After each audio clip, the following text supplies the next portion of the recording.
We are live once again.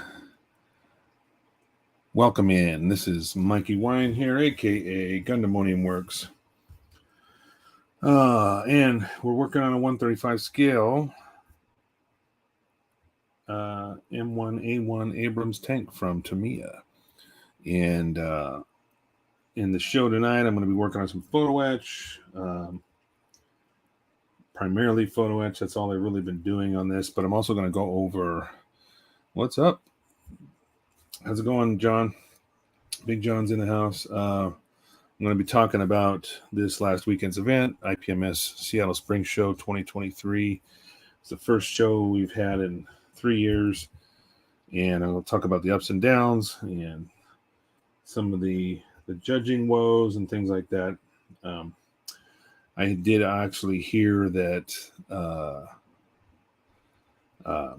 the Built Sideways podcast was also talking about MosquitoCon, which is another IPMS show that they do back east. And some of I didn't get a chance to listen to the whole thing, but they had some similar issues with their judging. So it's kind of interesting how IPMS, how they do their judging. And so, it leads me to think, like, years ago when I attended my first SCGMC, the Southern California Gundam Model Competition, and the reason why they actually started that show was because of certain things that would go on at other shows, and they just wanted to do their own because, I don't know, IPMS, the way they judge kits is a lot different than what you'd think.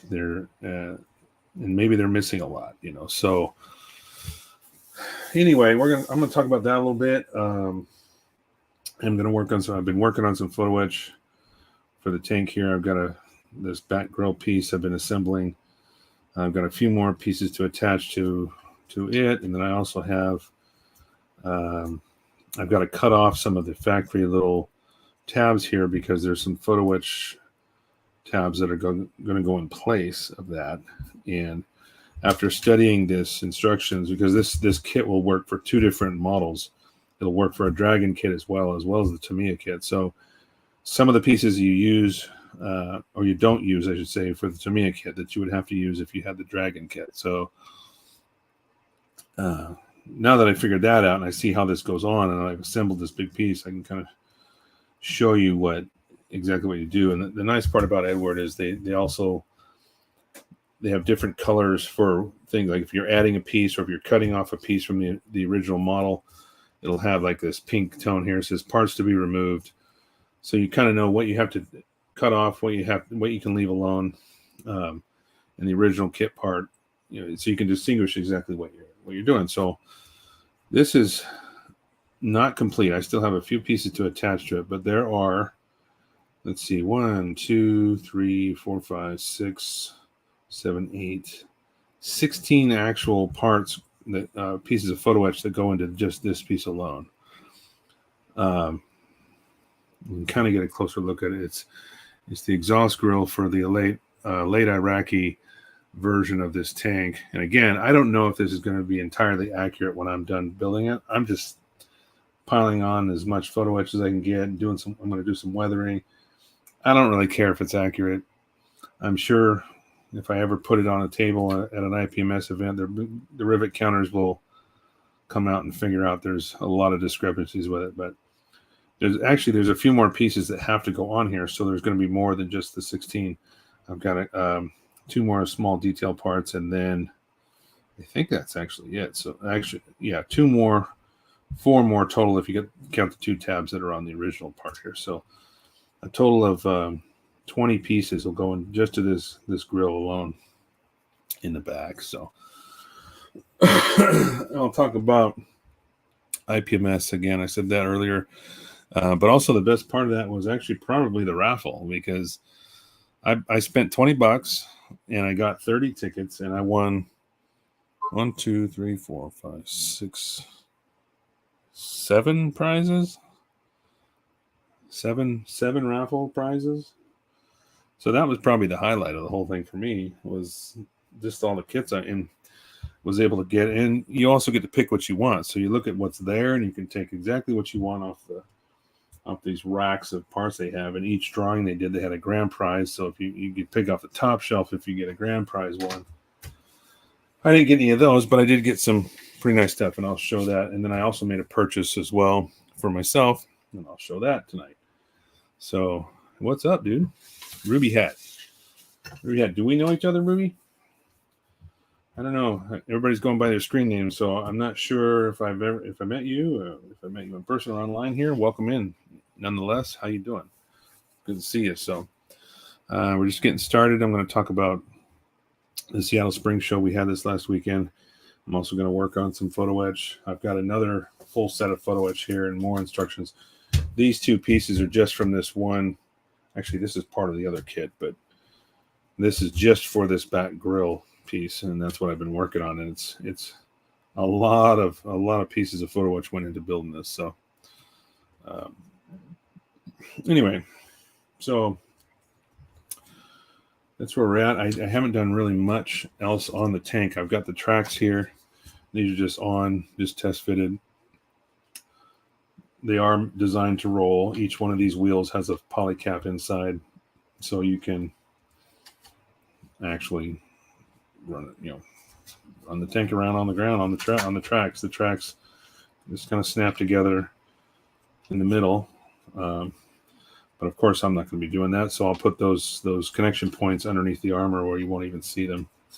And then I can also remove all the wheels for painting. So anyhow, that's that. So we'll wait for maybe a few more people to come in, and then we can start, or we can start talking about IPMS right now. This last Saturday was the Seattle IPMS, the annual spring show they have. It had been canceled for the last 3 years because of COVID. We thought we might get a show last year, but again, it was canceled. It was right at the end when everything was still starting to open up. We weren't sure. We were kind of hoping they were going to have one, but they decided not to. So I actually had 6 entries to bring, because you talk about 3 years worth of builds getting to this point, and then finally having a show to display them all. And some of this stuff had been sitting for almost those whole 3 years. So I had to dust some of my kits off, clean them up, make sure they were ready to go, and bring them. I took the 120 scale Max Factory Plamax Super Strike Valkyrie Gerwalk Valkyrie. I took that. I took my most recent build, which was, there's 2 of them, was the 148 scale Black Aces Hanger Diorama. That's another Macross build. I took that. I took the 3000 scale Iwata Architect, was it a Deep Space Colonizer or something like that, or Research Colonizer? It was a small little kit that looks like an airbrush. Really, really fun to build. Just real quick build. But took that, and then I took the Tamiya 148 scale F14A, and that one was loaded with a bunch of photo etch as well. What else did I take? I took the Star Wars, my Mandalorian Season 1, Episode 8, my Scout Trooper diorama. I took that. And I think, one other thing, that was the other one I took was my only Gundam build that I've done in the last few years, which was the Hainu Virgin Ka with the heavy weapon system, and entered all that stuff. So getting into the show, I was surprised to see that there wasn't as many people that I thought I was going to see there, because there's a lot of members of the Washington State Gunpla group, and I kind of thought I was going to see a lot of these people, because I know everybody's been kind of waiting for a show, but there was really only 3 people that I know that were there, and one of them I brought to the show. It was his first competition. That's Fonzie Bear, and the other one was Ken Inafanaku. I met him there, and it was nice to see him again. But I did not see anybody else that I knew personally from the Washington State group. So I was a little disappointed in that, in as far as the number of attendees, that there were still a lot of kits on the table. Believe me, there was tons, and you can see on my my Instagram that there's a video there that kind of walked the entire floor and tried to show pretty much everything, all the model kits that were there. But I did it kind of quickly because it was a lot to look at, and there was a lot of vendors around the outside edges, but a lot of kits, a lot of armor, a lot of planes. So getting to the judging part, and I was kind of halfway expecting someone to ask me to help judge, because it's happened before, and I have experience in judging, so it wouldn't have surprised me had someone approached me and said, hey, can you help judge the Gundam categories? Nobody did that this year, and I really I didn't care. It didn't bother me any. I kind of enjoy going to a show and not having to work. It's kind of fun to just go in and be able to shop, walk around, do what you want. And but we were looking over some of the entries, and they had a 1/100 scale, I think, or larger out of box category, and they also had your 1/100 modified. They had 144, and then they had dioramas, stuff like that. Then I'm just talking just about Gundam category. There's all these other categories. There's dioramas and figures and everything else also going on at the same time. But after looking at the kits, some of the kits that won, it's kind of interesting how, hang on, I got to adjust something here. It's going to fall. There we go. Okay. It's kind of interesting how the IPMS judges, they just don't see the same things that I've been trained to see. And I'm just not sure if it's because of their lack of experience with the Gundams and and those model kits. It's almost the feeling of the people that build Gundam models are just building toys. I don't know if that's I could be totally wrong on this, so don't quote me on it, but it's almost the feeling that you get that they just don't take it as serious as they do some of the like armor builders or the car builders or the aircraft or ships. Because there really is a lot of skill, and technique, and difficulty that goes into really perfecting some of these kits, some of the Bandai kits, particularly if you're building an older one. Because the older they are, the more flaws they had, whether it be seams or things like that you have to deal with. The modern Bandai stuff is really well engineered, and it almost spoils some people because you can pretty much shake the box and it'll build itself. The fit is so well, and the seams are hidden, especially in the master grade master grade size or even the real grade stuff now is there's hardly any seams. There's really very little that you have to do. You can literally paint every piece and assemble it and be done, and not have to worry about addressing seams or gluing any two pieces together to do that. So, but I just don't know, if it's just I do know that I helped judge the last show we had at IPMS there in Seattle. I was asked to help judge, and so I had to go to the judges meeting, and I do know that they will look at a category and they'll ask each judge to kind of pick their top three, without even really scoring anything. They just go, okay, what do you see that you think is best out of all these models? 1, 2, and 3. Pick your top, maybe top 3, maybe even top 5. So the other ones that, and then they'll talk to each person, and then they'll come to an agreement like, okay, so now we've got our 3. Now which one wins? What's second? What's third? That kind of thing. So they have to, they talk about it that way. They don't actually physically score each individual kit based on paint, finish. They might look at those things, but they don't actually give it a points value, which I guess it could be good, it could be bad, but it takes a hell of a lot longer to do that. And I think that's why they've simplified their process, because to physically score every single entry would be impossible. And even SCGMC has simplified their judging to kind of like a hybrid version of that. They will still score each kit, but only the ones that are in contention, really. The other ones that, I mean, maybe have obvious flaws or things that would just take it out of contention for any kind of winning any kind of award, they won't even bother, because it's really a moot point at that to score something like that. And a lot of times some of the builders will come up and say, hey, what was my score? And you kind of go, well, we didn't give you one. It can be a difficult thing to deal with, because you didn't actually score it, because it wasn't good enough to actually be scored. I mean, I guess I see why they do it that way. It's because there's just so many entries. It's literally impossible. It would take forever to score everything. Even though most builders would love to hear their actual score and would love to hear, I got an F. Yeah, I did. I got 3 honorable mentions, really. Never even placed in any category. So that was a first.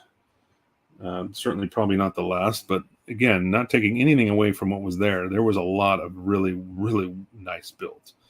And it was tough to compete against all of those.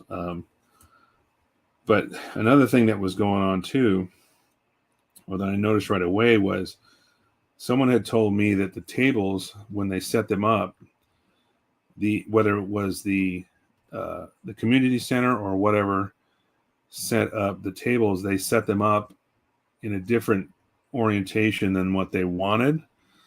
So some of the categories were kind of jumbled around. You would be looking at numbers and trying to go by numerical order. Okay, this is 603. Next one should be 604, and so on. But then you'd have to go across the walkway to go to another table. You'd find it over there, and so I think that some entries were actually probably put on the wrong tables. Now, I could be completely wrong about it. I just had trouble myself finding some of the tables when I was trying to set up my stuff, because I had a Macross build that could be put in sci-fi, right? Or it could be put in dioramas, because I had it set up as a diorama. So there's like different tables. You could realistically put it on 2 different or 3 different tables. But one of the things that we noticed, and it was kind of glaring, was one of the kits that won had, and it looked beautiful, a beautiful paint job. But again, when you get up close and you look at it, there were injection pin marks, there were nub marks, everything that you expect to a basic, a basic or a skilled builder to address, is some of the things that you should address if you want to compete at a high level. You need to address those very basic things like seams, nub marks, and injection pins kind of go along the same line with nub marks. At least that's my opinion. Again, this is my opinion, guys. I could be wrong. You might disagree, but this is just what I look for when I judge a model. And I wasn't judging this time, and I didn't really pay attention too much. A lot of times I'll walk around, and if I'm not judging, I will kind of stay close and kind of listen to what they're talking about and get an idea. And the reason I bring this up was because I'd heard, and I don't have all the facts, but I had heard that at MosquitoCon, which is another IPMS event back east. I'm not sure if it's in New Jersey or around that area, in New York, maybe. I think it might be Jersey.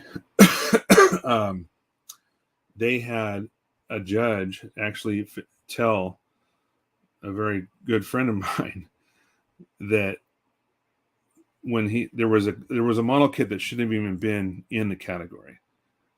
What's John saying? Sorry, I'm going to stop here for a second. That was the hardest part for me, understanding how they. Yeah, exactly. because you're kind of John. It was his first Fozzie Bear. It was his first competition, so you're going in with high expectations, and then to see some of the stuff and I was left trying to explain why it might have, why it was judged the way it was judged. But anyway, getting back to MosquitoCon, one of the judges told a good friend of mine that he saw a kit my friend saw a kit that shouldn't even been in the Gundam category. The judge told him that it was Bandai and therefore it's a Gundam. In the past years, one of the judges told me he took a kit out of contention because the builder hadn't been around long enough to pay his dues. Really? That would piss me off, because that doesn't matter how long you've been around. If you excel quickly, I mean, that's like saying somebody who learns very quickly still can't win anything because he just hasn't been around long enough. Well, that's just a good old boys club at that point. But anyway, he told him that it was Bandai, so it's a Gundam. They all look alike anyway. And so what he ended up doing was he went to the head judge of the event, and they actually had them completely rejudge the whole Gundam category because of it, to get it right. And Trung was a builder. Yeah, Trung's a damn good builder. So yeah, I know. I could see why that would be a shock. So they actually rejudged the entire Gundam category, I guess, because of that discrepancy, and because this guy was just kind of being, whether just not educated, really, maybe not educated on the Gundam, models or what. He was just assuming something, if it's got Bandai on it, it must be Gundam. But that's not true. Bandai makes a lot of things, including Star Wars. They make Pat Labor, Ingram kits.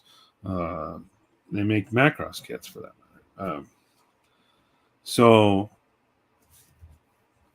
looking back at our event, and there was another guy I met too, and he's a really, really great builder, and I didn't get to see if he won anything. He should have. The one that got Best Gundam was a very good choice. At least they got that part right. That was really, really well done. It was a new version, new Gundam version Ka, kind of a little vignette, had some little crew members around the base of it. It was really well done. He's also a member of Washington State Gunpla, so congrats to him. But it's almost like I want to go and join the chapter just so I can step into the room and go, okay, guys, look, you got to make some changes, okay? Or at least they need to be educated on what to look for in a Gundam kit, because the same thing you can imagine what if I put a tank on the table and it had injection pin marks or nub marks on it, those guys would ding the crap out of my kit, right? I mean, I put my F-14 on there this last weekend. I didn't expect anything out of that, because that was the first modern aircraft I had built in probably 25 years, maybe more. So I went in just thinking I'm just going to put this on here and see how it does. And I actually got an honorable mention out of it. I still didn't get a third place or second or anything, but it still got noticed, So to put, I don't know. It was just, it was kind of a fun weekend. I had fun seeing my friends and hanging out with them, but it was kind of disappointing. And I think it might have had something to do with them being gone for 3 years, and it was the first show back. So it was kind of a clusterfuck. Everybody was running around trying to sort things out and keep it. I mean, they did a good job under the circumstances, but it's really the judging part that kind of strikes me as, they just don't seem to know. And I think it's because maybe they've never built any Gundam kits before, or Macross, or any kind of anime. They might do some Maquet stuff, but maybe they just don't know what goes into it, and they think it's very basic. So they're looking at the finish only. They're looking at something. How does this look from 5 feet away? They're not getting close enough to see, okay, there are some imperfections here, and we need to make sure we're judging this right, because there's some paint flaws or decal silvering or stuff like that. And those are all things that they would knock off points for on a tank for sure, or an aircraft. If you had crappy decals on something, you think that would do well? I don't think it would, because I don't think it should, But again, this is all my opinion, guys. Please understand that I'm not taking anything away from the organization. I like IPMS. I have friends who are members of IPMS. Their chapters in their local areas, and I respect what they do. But on the same token, I know exactly why those Gundam guys created their own competition, because they got fed up with this kind of thing that was going on at these events. They said, all right, if we're going to judge it the way we want to judge it, and we want to be able to do it our way. So they decided to create their own event, and now they have one of the most, if not the most, successful Gundam-based model competition in North America. Certainly the largest. I know there's others that are trying to compete with that, but it got me thinking, maybe I should start the PNW GMC, right? The Pacific Northwest Gundam model competition. Give me your thoughts on that. Why don't we start another one up here? Other than, there's one kind of like a miniature anime expo up here called, what is it called? It's at the, gosh, I can't remember the name of it now. Someone will chime in and let me know. James will probably tell me what it's called. Went there one year here up in Seattle at the convention center. But I also went to Canada. I went to Anime Revolution up there, and I did their event once. So there's a lot of these events going on, but none of them. SakuraCon, that's it. I knew James would remember. So SakuraCon is kind of like a miniature anime expo. They had a little competition there once, and but maybe we should start something of our own. Start something and build it up. So I'm actually going to do some investigation. I'm going to talk to my friends down in California, see what it took to get theirs started, see how, what was involved, as even financially. Like, what did it take to get the first competition in the books? The Renton Community Center is actually a really nice, big room. They do it in the gymnasium, and it's certainly large enough for anything that you'd want to do with this kind of capacity. So there's plenty enough vendor space. There's plenty enough room for tables and models and stuff like that. So it'd be interesting to see what that room costs for the day, and what we could do to put on our own show up here, and maybe do our own Gundam base. It's okay to have those other categories too, but I think IPMS mostly focuses on, military, automotive, whether it be aircraft. When I say military, aircraft, armor,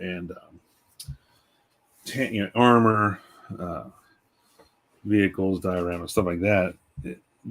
Their sci-fi and stuff like that is kind of, it's not as big. Those categories aren't as large at their events. So I want to reverse that trend and actually make those the focus. We can still have those other categories, but I think if builders up here who are more interested in Gundam and sci-fi stuff, why wouldn't they want to come to a show that's primarily dedicated to that? So I'm going to do some thinking. It might take a while, but I'm going to do some probing, talk to my friends, and see. Galaxy did the sci-fi focus. Yeah, that's true. Galaxy Hobby was a hobby store up here, and they did their own little competition, but that was pretty small. That was done in their store.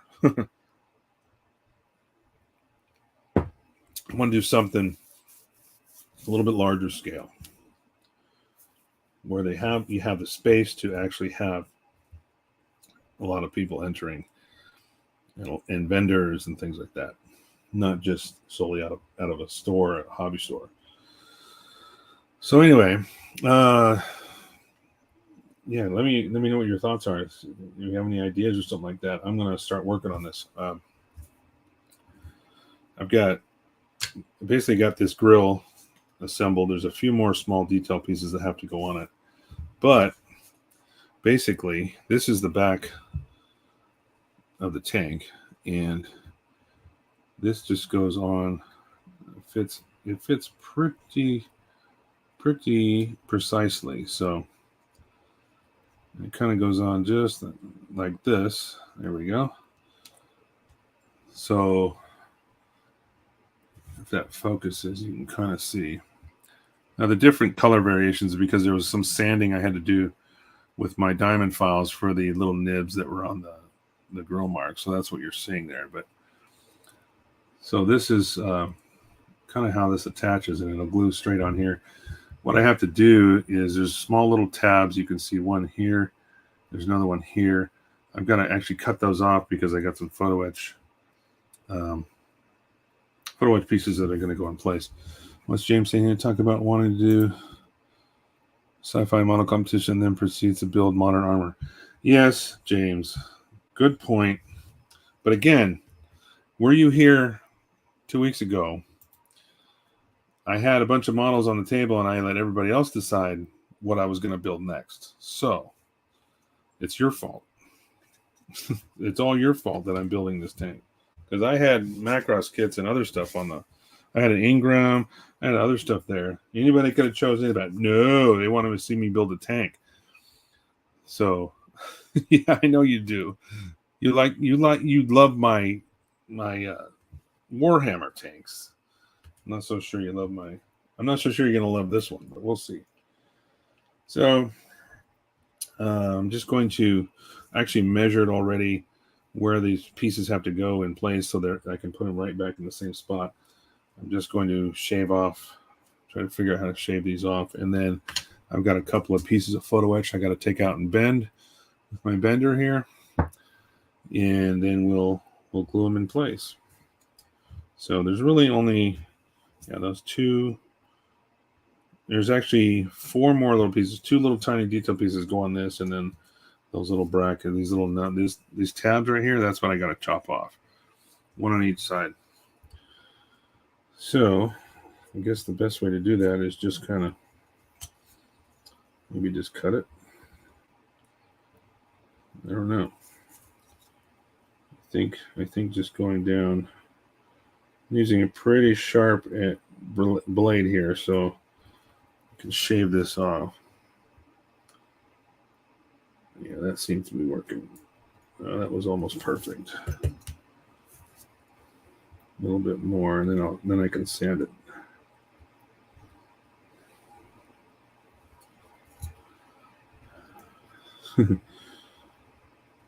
Yeah, after starting this, I mean, I'm feeling it a little bit. When you start building something, you kind of get excited about it. I'm starting to get there. And then after going to that event this weekend and seeing more armor kits on the table, it kind of inspires you to do more. You're like, yeah, this is going to be fun. It'll be interesting. This is kind of like the F-14 one. When I picked that kit up, again, I hadn't done a modern aircraft kit in years. I mean, the last time we did one of those, we were kids and we were blowing them up by throwing M80s up the tailpipe. That's what we did to our big scale models back then. But so to do that and then to have it come out the way it did, it was really really enjoyable to see how that started and ended. It was such a fun build, and I'll do it again if I ever do another modern aircraft kit. Or if anybody's thinking of one, go find yourself that Tamiya F-14A, not the D. The D might actually be the same or be close to it, but the A was so well made, and the fit was so perfect. There wasn't a piece in there that didn't fit exactly the way it was supposed to. I mean, there was nothing. I mean, I've heard nightmares about. Well, I got stuff to show off too. I forgot about all that. I can go back and get all that. I won a lot of raffle prizes, so maybe I should show that stuff off. I'll show you what I purchased. I made a purchase. It was kind of an impulse buy. I told my friend, I said, if I find one of these, I'm going to buy it. And about halfway through the day, wouldn't you know, I found one. All right, I guess that's, you know what, that's what I want to do next. Let's do some show and tell here. So I spent $20 and I bought 30 tickets, right? 30 raffle tickets. The IPMS show in California, Orange County chapter there, when you enter a raffle, they actually have little buckets. And so you'll have a bunch of models laid out, and then you have a bucket. So if you want to win one of those, you put your tickets in that bucket. Then you got another bucket over here for this set of models. So you can actually go around and go, okay, I want armor, I want a ship, or I want sci-fi, whatever. You put your tickets where you want, and then you take your chances, and they draw numbers. At this place, up here, they just draw numbers. And then if you win, they put them on a board, and you walk up and you go, yeah, I got this one, and you get your tickets. I was literally handing them like two and three at a time sometimes. But then you have this giant rack of models, and you basically pick what you want. If you see something you like, you pick it. And when I got to the end there, I kind of was taking the last drag, so I didn't get exactly what I wanted, but it was something interesting. Because it was a Hasagawa kit. So I'm going to start with the first thing I chose, and it's something everybody knows. This is one of the first ones I bought. Now I already had one of these. I still have it actually, and it's mostly snapped together, if not all. But I saw Bandai Master Grade. I figured, why not? It's free. Get one. Okay. So then, the second raffle, I won a couple more, and I ended up, hang on, I'm going to slide over here and grab these.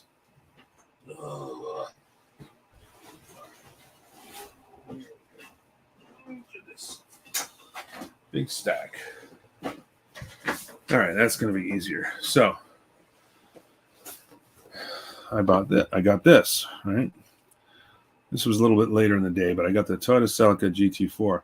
Now, what's interesting is that a lot of these kits, in fact, probably all of these kits, were donated by people at the show.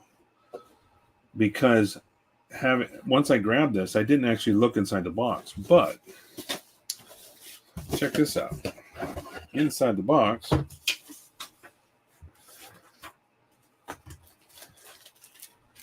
is a resin conversion kit, as well as a set of Marlboro decals. So not only was this a nice Tamiya Toyota Celica model kit, but it comes with a resin, like conversion roll cage, and decals to make this. So that's a pretty sweet surprise when I got home and opened that up. Because I was definitely not expecting that. Let's see, this is just, this shows the interior. It's got all the cross braces and stuff to convert this car into the race version that you see now. I don't know if it's complete. I haven't tried to look at it entirely. I haven't really looked through the bag, but there's wheels, a bunch of stuff in there. So that was a pretty cool find. All right. Now, the next one. The next two I picked were armor kits. So I got a German Schwarzenpanzer. Yeah, that's how you say it. I have no idea how to say it. It just looked cool. So I decided to get it. I haven't really looked into these much. Yeah, it's got some German Iron Cross decals. The detail looks very good. It's what you expect with a Tamiya kit, especially just like the one that I'm doing now. And it's got the rubber tracks and everything, just like that. So that was a nice one. I figure if I have fun doing this armor, maybe I'll have fun doing this German one. All right. Then we get to the next one, which was another Jag Panther, another German tank. So then I open this one up, and there's all sorts of extras in here. There's even some photo etch. It's an $8 set of grills that somebody threw in there, and a bunch of publications, newspaper clippings. All this stuff I doubt came with the model. It was somebody that whoever donated it was doing the research and trying to find actual images of it to add to the kit. So that these are kind of cool. I was pleasantly surprised by that. All right, moving on. The next one I got after seeing the F-14 that I built, the Tamiya one, I got the Millennium Special F-14, same scale, 148, but it's a VF-154 version by Hasegawa. As far as I know, there's nothing special in here. I don't think there was any extras except there's stuff in here. What's in here? I can't remember. Oh, there's detailing parts that are in this little box. But this is basically the same jet that I built. It's the F-14A. So it's the same one that I made in the Tamiya version. But I've heard that the Hasegawa ones are much more difficult. So we shall see exactly how difficult that is. But yeah, not a bad find. This one's in real good shape. It's a lot newer than some of the kits I got. The last one that I won is this Hasegawa. This is a 132 scale. Oh, there we go. Tiger 2, F5E. Yeah, this one's pretty rough. Not sure what this is going to look like, even if I ever build it. We'll see. Some of this stuff I got, and I could just easily. Here's another thing. Like I opened up the box, and there's a completely different set of decals. Looks like whoever owned it before they donated it bought some extra decals. Put the canopy inside another plastic bag. He took care of it. A couple of the runners had some pieces removed, like seats and stuff like that. But it just depends on who had it for so many years and then decided to finally donate it. So now the last thing I'm going to show is my purchase. Like I said, when I told my friend, I said, if I see one, I'm going to buy it because there's some nice larger scale versions of this, and I found a really good one. So what I got was AMT Razor Crest. I love the Mandalorian anyway, so why not, right? I'm back. Lost. Oh, we lost your internet. Oh no. Sorry, Barrett, Fozzie. Didn't know you lost it. Sorry you were gone. I hope you can go back and watch it anyway. So just showing off what I got, what I won, and what I bought. This is there's no actual scale on this. It just says authentic scale. So I don't know what that exactly means, but the kit's pretty big. If you look at the inside here, the body is pretty long. About 13 inches maybe from nose to stern there. So it's a decent scale, and it comes with a little Mandalorian, a little Grogu for the cockpit. So yeah, we'll see what we can do with this one of these days. We'll maybe put some lights in the engines or something. But so yeah, this was a purchase. This was an impulse buy. I saw this, I was like, okay, I gotta get it. But that's it. So that wraps up all the everything for IPMS Seattle Spring Show. So let's get back to some photo etch. I got to cut out a couple of these little pieces. These little tiny ones here in the center. Let's see, right here, these guys. I got to cut out two of them, and they fold in half. So you're seeing like two holes. That's because they're not folded. Once they're folded in half, they'll be shaped like this little teardrop little shape. So got to get the mags out to see this stuff. Okay.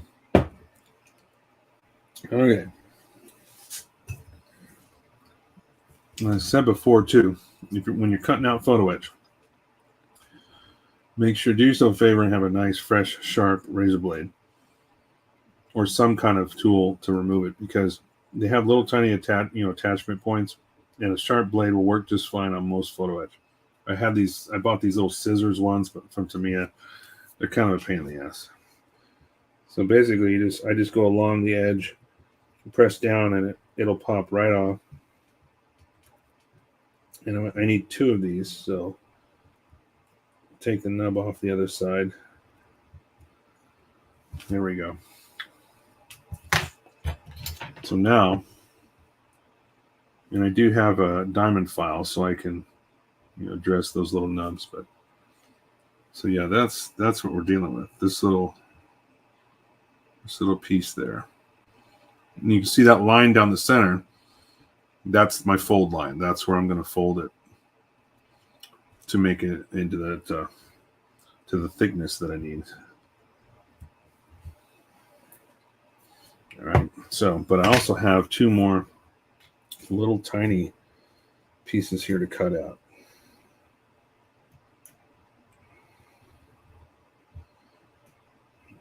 Got one side, just a second here. Okay.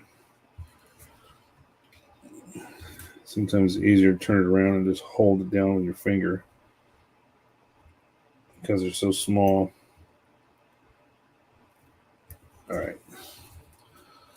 There we go. Yeah, these are really tiny, and they're just a little bit of an extra added detail for these little brackets. So yeah, very small. And I'm holding it with my tweezers, and you can barely see it on the end of the tweezers. So, but what I got to do then now is just take off a little bit of make sure that nub. I have a flat diamond file. Where are you? Here it is. Okay. So I've been using this kind of half round here, but for this kind of thing, because I got such a small piece, I'm going to take this flat diamond file and use just the edge, and then I can go in and just take down that little nub on the outside edge of that, and there's one on each side. So I'm done with that. I got to carefully flip it over. And I'm just pinching it between my fingers so I can just kind of run the file down the groove right on top, where the part that needs to be ground down. And I'm not putting a lot of pressure on. It doesn't take much. You just kind of have to just barely scrape it. Let the file do the work. If you get too aggressive, especially with a small piece like this, it'll rotate on you, and you may end up sanding the wrong surface. So just do some short back and forth, just keep an eye on the piece, take a look every now and then, make sure you're sanding the right part. And then, gosh darn it, I'm trying to flip it to the other side, but it keeps rolling on me. There we go. So tiny. You thought you had carpal tunnel before. Wait till you work with this stuff. The F14 had a lot of photo etch. I mean, I bought the Big Ed set, which is every single external grill, vent, cockpit piece. Now they've got, and I don't know if anybody's ever heard of this stuff, but I saw, and it's pretty incredible. They have 3D decals now for cockpits. Like they'll have a decal that has all the buttons and they're all colors, but the decal itself has texture to it. The buttons are raised. So it's not just a flat decal. It's a three-dimensional. It's kind of crazy to see. So now I'm just taking out just a little bit of that edge because the nubs are on the curved the top of this little bracket. So I've just got to, I don't want to make a flat spot because it's curved. It's a curved area. So I'm just kind of taking off the high spot of that nub, bringing it down flush. And then we're ready to bend that 1.5. So I got one more of those to go. And you see that I'm working like in my bench here. I'm not up against the edge because if you ever drop this stuff, good luck finding it. And I've got a plastic mat under my desk here that I roll around on. So fortunately, if it lands on that, most of the time I can find it pretty easily. I have had to use magnets before because I just lost a piece and I couldn't find it. Run a magnet around and just pick it up. But I'm actually talking over with my wife right now, and I'm going to do some remodeling of this room. I'm going to actually probably be pulling up the carpet and installing vinyl plank flooring. And then I'm going to have a nice glass mat for my office chair. That'll be long enough to go across both, to both desks, because behind me is my spray booth. And often when I'm working is I'll go back and do some painting, spin around, slide over, work on the bench here, spin around, go back and paint. So I'm rolling back and forth. And right now I've got two plastic mats that are butted up against one another, large ones, but still two, and put some Gorilla Tape in between. But just because the carpet's so soft, my wheels are digging in and it's starting to crack the mats. And so I'm just like, all right, I'm done with plastic. I'm going to go with glass. It's expensive as hell, but it's well worth it if you can afford it to do it. So it's going to get so much better there. What are you talking about, John? I'm sorry, I missed that part. Are we talking about the photo etch or are we talking about my room here? So I'm going to take these. Okay, this is my little basic photo bender. This is called the Bug. I'll wait for John to answer me. And it's a simple little bender. I don't need anything too complex. It's got some complex edges. Oh, yeah, in the room? Yeah. Yeah, this was the first comment, then this one. Yeah, I think it's going to be nice. I was thinking about doing just half the room in wood, but having a large, like a really long seam, a carpet seam is really hard. Is going to be super hard to make it right, but also to tack it down along an edge like that. So I think it's just best to go all the way up to the door and put wood floors in all the way. I mean, in the closet and everything, it'll be nice. So this is a little bit interesting because I'm going to put this piece on the bender here, and I'm just using this large straight piece. And how this works is you loosen the knob here, so there's a gap underneath, and then you slide your piece of photo etch under. You got to get it right, just lined up, and then you push down on it to kind of hold it, and then tighten down the knob. So once I get it positioned, I'm going to tighten this down. And then take the razor blade. The razor blade goes under it and actually starts your bend. This way you get a precise bend. So now I can loosen this up. Now, right now it's at a 90-degree angle. But I'm just going to take my fingers, because there's already that little seam line that's cut into the photo etch and allows you to bend it there. Now I can just fold it the rest of the way. And one of the things I like to do is I'll put it under there and just kind of mash it down. Put some pressure on it and come on out. There it goes. Okay. So now we got this. All right. Now that I folded it in half, you can see it looks like that teardrop shape that I cut off. So that's one. This is what I cut off of the kit. See if I can grab one. Here we go. So there's the piece I cut off the kit. And then we're replacing it with the photo wave. So I got one more to do. Where we at? 7 o'clock almost. Let's see what's going on behind me. Oh, yes. Oh, yes. The next game is on. I'm a huge hockey fan, so I get distracted by playoff hockey. Even though my team lost and they're out of the playoffs now, I can still watch everybody else spank them.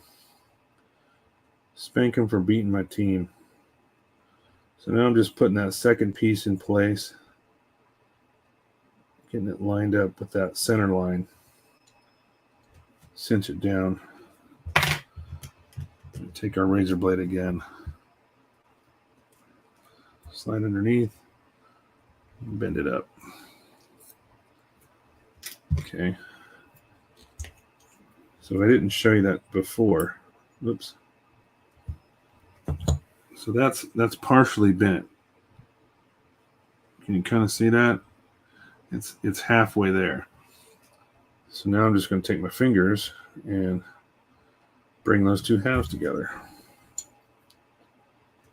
Again, we'll throw it underneath here. Mash it down nice and flat. That'll press it together. I mean, you can glue it too. You can put glue on the edge of it and try to glue the two halves together. But I've smashed it down. It's flat. You know, there's no gap there. So there's no real need to do that. So now I actually have to glue these in place. So I got a millimeter in and a millimeter up from the edge. I already measured that, so I know kind of precisely where to put these. So this is going to go, now that I've sanded off those pieces, it's going to go about right there. Right, real tiny. So I want to make sure I don't lose these other guys too. These little ones go on this piece. So what I'm going to do, I got my glue. And this is just Bob Smith Instacure super glue, CA glue. And then I've got a bottle of my Instaset. And I bought this. The Instaset comes in a bottle like this. It's the same stuff from Bob Smith Industries. And I just poured it in here. This is a bottle I bought on Amazon. It's got a little needle. It's really easy to precisely put this where you want it to. So put your glue down. You got your piece there and just touch it with a drop of that. You're not spraying, because this is like a spray bottle. It's like a misty spray bottle, and it gets everywhere if you do it that way. So I prefer to use these little applicator bottles. They come in a pack of 3. You can find them on Amazon. So first things first, I'm going to take, what I usually do is I don't put glue straight on the part. I'm going to just use my instructions here. I'm going to put a drop down on there. And then I will take toothpick. Okay. And I know where this is going to go. First, I'm going to see exactly how it sits on here without glue. And then I can adjust it. So it goes. Yeah, it goes right here.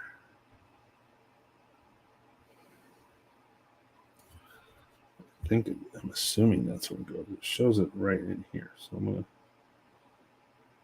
Maybe still some of that nub left on this one. I'm going to take that off.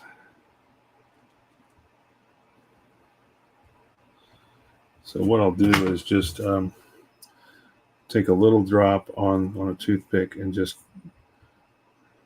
barely put a tiny bit of glue. This isn't very big, so it's going to, if you put too much down, it's just going to flow out everywhere. This isn't going to take much, so like I said, work over your board, because if you do have one fly off your tweezers or whatever, you're not going to find it if it hits the floor. Fortunately, there's like one extra of these, so if I do screw it up. So now I've got my toothpick. All right, just to barely dab it. One drop. And now you got to move quickly. Once you put this down, you got a little bit of time to move it into position. But after that, it's done. Okay, so there you go. It's on. We'll press it down. I don't even think I really need the accelerator here because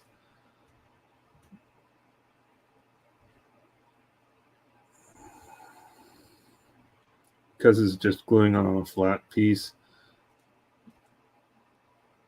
All I really have to do is just get it in position.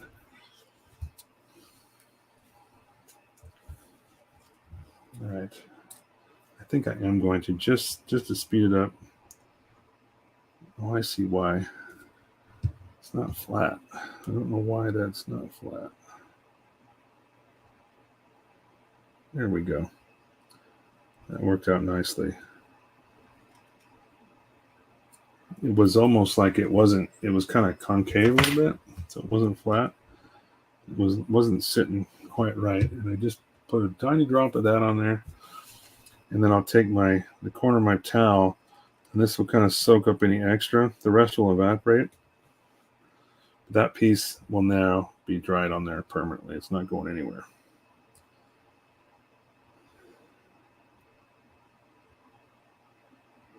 All right, so now the other side.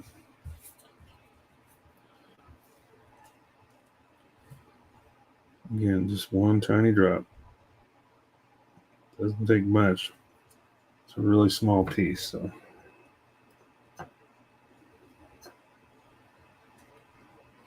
Come on, flip over. There we go.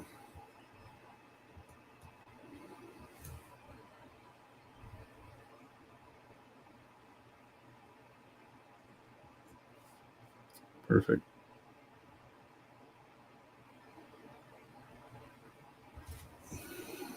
Okay. One touch. Boom.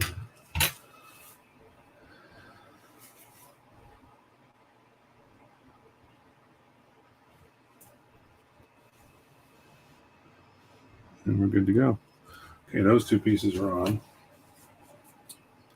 Now, what I'm going to do with these is because there's an edge that I'm gluing it on the edge. So I'm going to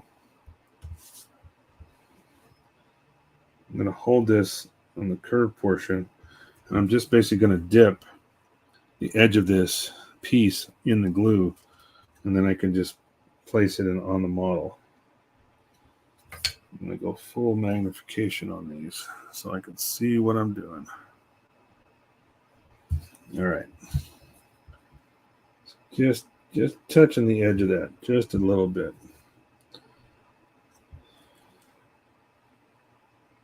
I go 1 millimeter up, 1 millimeter in.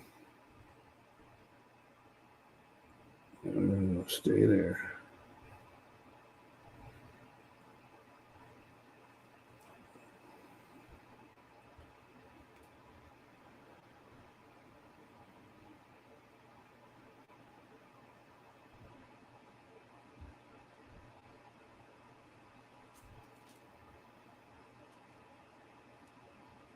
Now, if worst case scenario here, because there's a hole in this bracket too, and there's a hole on the other piece that goes on it, and you're supposed to put a small piece of wire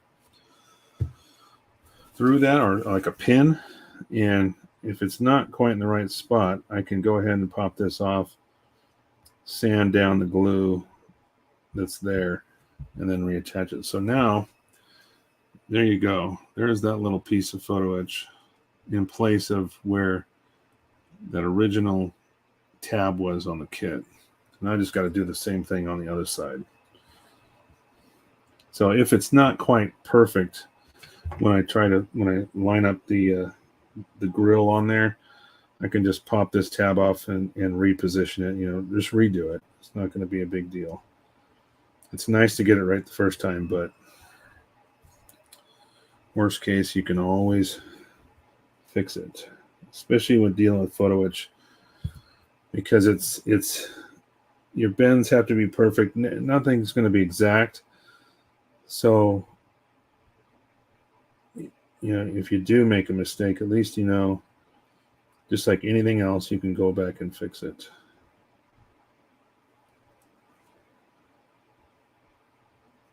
That's set fast. There we go. Yeah, this side's set in a hurry. The other one I kind of moved around a little bit, but there we go. Just a tiny drop of that Insta set. And there we go. Now we got both tabs in place. So I'll let these dry for a second, and then I'm going to test fit this piece on there and see if it lines up. It should. We're going to find out. Another thing you want to be careful of is the extra glue.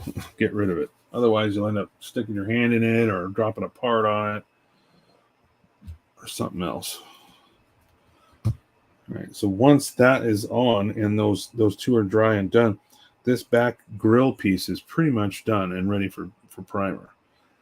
And then I got to move on to, there's other things like the top deck, bunch of photo etch, the stowage area. There's a big piece of photo etch, but I have to actually assemble some of the parts first from the kit for that. But there's this big sign that goes on, a signage here, and that's actually a number placard that goes on there. There's a little spool, like a cable reel. There's a couple of straps that go on the back of that number plate.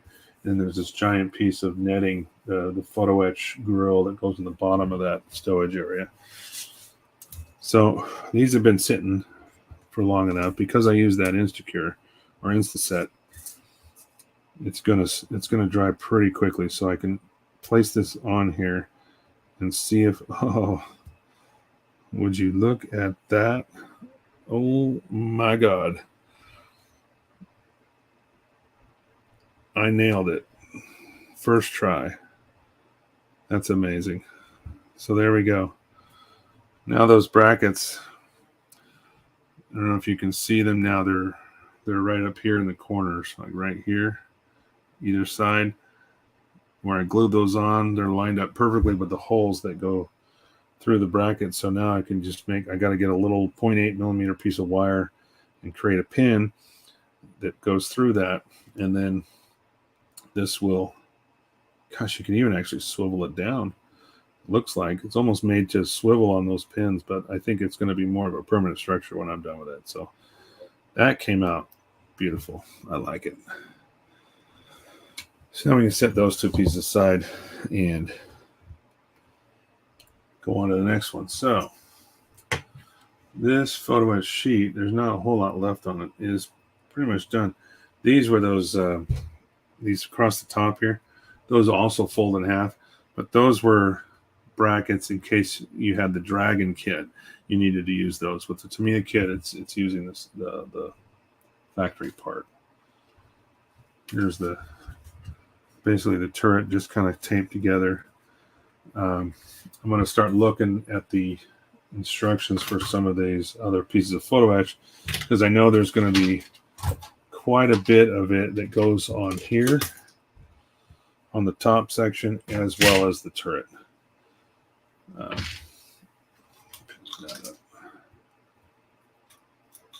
Okay.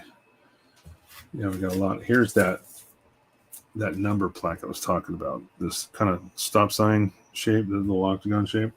That's right here in the instructions. That goes on the back of that stowage area. And then the spools, there's two of these sheets in there. There's the little cable spool or hose reel that goes on the side. And that is some tiny, tiny photo etch. I mean, there are buckles on here. There's hinges. There's lots of cool stuff. And it's all going to be put on one piece at a time. Because some of these little buckles have to come off. These little hinges. There's some photo etch that goes in the grill here. Those grill sections will sit right on top. I mean, the molded kit is pretty good as it is, but there's a nice piece of photo etch that goes right on top of that. So, hey man, if there's photo etch, I'm going to use it. So, that's that. Let me see if this, I think this was the, yeah, that's the exhaust. So I don't need that anymore. I just need this pack here, which has the 3 other strips of photo etch in it. So, how's everybody doing? Everybody enjoying what we're talking about right now? Got any ideas on a competition? If you want to make your own, what would you do? How would you do it? Where would you do it? It's a good question. I mean, I live close to Seattle area, so I'd probably like to keep it in this area. Let me fix this again. My camera, there we go. Just trying to keep it stable. I had it in a different spot last week because I was preparing for IPMS, and I can't remember what I was doing, but I had it at a different angle because I was showing off stuff, and I couldn't do that from this downward view. So anyway, let's open this back up. This is my second package of Edward Photo Etch 4, the Tamiya tank.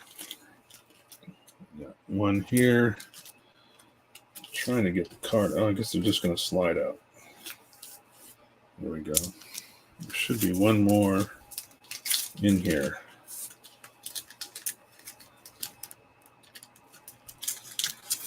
I could get really crazy too because I actually have some 135 scale accessories for tanks and stuff. I've got some little bottles, little 135 scale bottles, little leaves, you know. I could do all that stuff. Put a couple little drinking bottles maybe back in that stowage area or something. In fact, I got to look up for stowage because I think they make resin stowage, kits that you can get to put like rucksacks and stuff in that stowage area, because right now it's just kind of empty. I don't think there's a lot that goes in it in the model kit itself. I don't see, I'm looking at the runners, and I don't really see anything that goes in there. So it'd be nice to have some stuff that you can kind of pack in there, make it look more realistic. So this is, this is again, I found a reference photo, and it's for the really old Abrams tanks. But again, I don't care if it's accurate or not. I'm just going to add what I can. So this disc looking piece actually fits right over this. So it goes on kind of just like, let me get it in position there, just like that. So it goes right over that outside, the drive gear. It almost looks like a disc brake, but it's apparently it was such a pain in the butt that most tank crews removed them after a while. That's why you hardly see any photos of them. But I'm going to put them on for the sake of just because I want to use it, and I don't care. So let's see. This is the instructions for this one. This is for the stowage area, so I'm going to take this and move it out of the way. All right.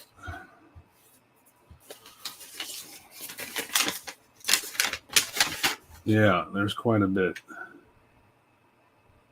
Quite a bit. Oh, is that? Oh, that's a railing on this. Okay. Interesting. Huh. Well, they really got some complex photo etch in here. So, looking at this, assuming this is this guy. Yeah. So there is a ring. That's this ring here. I wonder, I have to take off all those. Oh, I see. There's actually 2 pieces that go on there. What? That's weird. So there's a kit part. I don't know, the turret here has like this ring that goes around it, kind of like that. But there's a kit part that goes on top of it. I see it now. Number 2. Yeah, that's it. Huh. it's kind of a waste because if it's underneath the kit part, you don't really. Okay, I see. I've got to cut off this whole. I see what I got to do now. Okay, so the kit part. This is not the color code everything. This is done in pink here. So you have to, this ring right here, you have to cut off those two curved portions. So all you're left with is just a triangular shaped bracket in the center, and then that goes around that. I guess that's where Commander sits. One of the figures sits in that hole on top of the turret. All right, so now, yeah, you got to compare both instruction booklets as you're doing this so you don't miss something. And here's that big piece of netting that goes on the bottom of the stowage. It's almost so transparent because it's such a fine mesh. It's a rather large piece. You can see it better against the green background there. There we go. So, some pretty cool stuff. I really like the detail here. And then there's also, oh, I forgot. Did I lose it? I hope not. Where is it?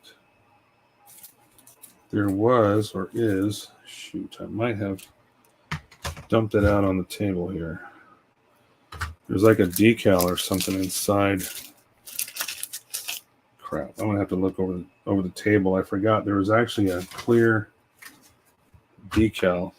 I think it made its way to the floor. There's like a control panel on one of these photo etch pieces, and there's a decal that goes with it, and I don't see it in here. I'm gonna pull this back out. Oh, there it is. It didn't fall out. It was stuck in the envelope here. Here it is. Come on. Ooh-wee. There we go. So, yeah.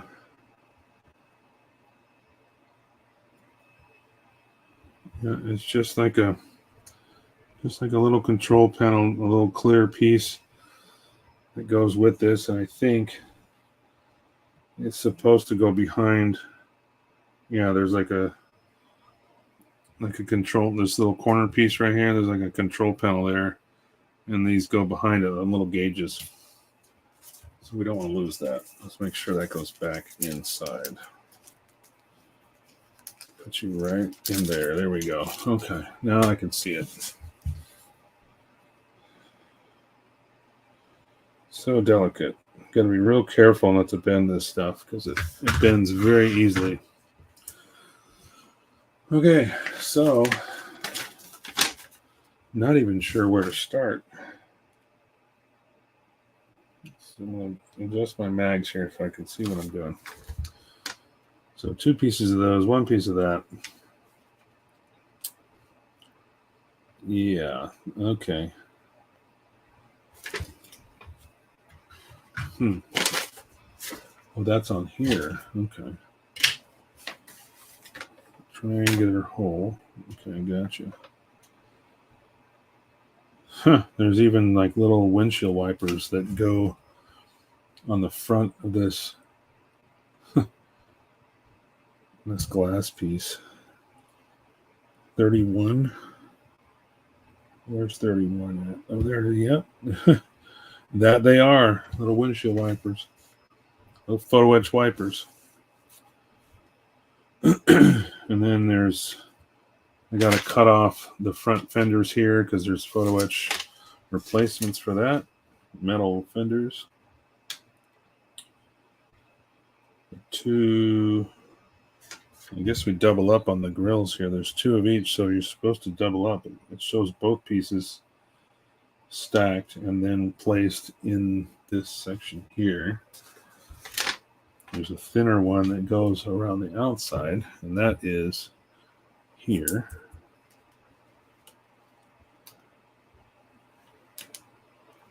Huh. Now that's interesting because that's in the back, but I'm already putting the See, here's where we got maybe a conflict here, because there's more pieces here that show it going on the back of the tank, but I've already got this grill going on, so I may not need those two pieces, those two number 60s, which are right here. These. Wow, that's a complex bend too. Oh wow, that's nuts. So you got to bend this 1, 2, 3, 4 times. I mean, it's cool. I like it. This is what the challenge is. This is what makes it more fun for me. Is like, it's not just a straight build. It's about all this little complicated shit. It takes extra time, but it's pretty cool. So I'm going to have to put that, I guess I'm going to have to try and put that grill on and see where, if it'll work with this, with some of these other pieces that are on behind it. I think they might, because there is quite a bit of a gap. Like when this sits on there, there's quite a bit of clearance back here, so it might work just fine. Number 62. Put this upside down. No wonder I can't read it. 62. Oh, there it is. Okay, yeah. That one's easy. And that goes.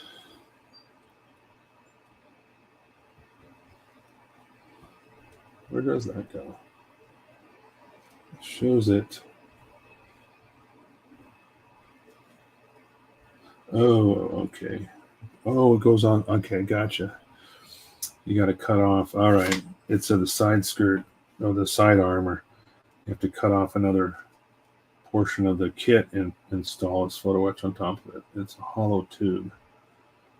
That's crazy. Having not seen this, I would have known that that was an open area. It just looks like a block, that's welded to the frame, but it's actually supposed to be hollow. And so the photo etch part, because you replace it, it makes that nice, realistic looking piece of hollow tube, like square bar stock, instead of just a square piece that's on the original kit. Wow. Yeah, that's crazy. This is going to take a little bit of thought to get through all this. There's a lot of pieces that go on. Oh my gosh. You have to, okay. This is a trip.